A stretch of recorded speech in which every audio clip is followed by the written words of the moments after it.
Once again, I'm Tim, Jordan, and Keith, and the title of our paper and presentation is Obamacare Improving Reforms Bill of Health. So, as everyone knows, unless you live under a rock, President Obama and Congress are attempting to push through health care reform legislation. Despite having many supporters early on, though, they've lost steam in people and supporters, and they've lost support.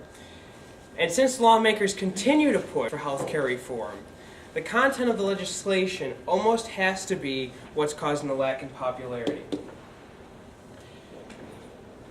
People who favor the public option has slipped a little along with everything else. People opposing a mandate, slightly gone up.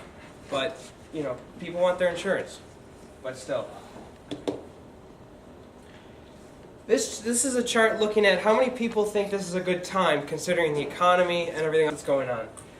Back during the elections, 62% of people said it was a good time to do health care reform. It's now slipped down to 54% just last month. And some people have been following health care reform closely. But you can see it's still very flatlined as to who's following health care reform.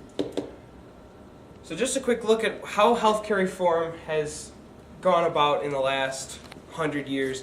In 1912, Theodore Roosevelt, as he was running for president, ran on the platform that he would include a social health insurance program. In 1915, the American Association of Labor Legislation, which works with labor unions, publishes a draft bill for health insurance pushed through Congress. It doesn't get very far. During the the New Deal and the Great Depression, President Roosevelt pushes for national health care reform. Still doesn't happen. And then the first Blue Shield plans, if you've ever heard of Blue Cross and Blue Shield, it's essentially a huge plan designed to cover hospital costs. The first Blue Shield plans come out for physician care.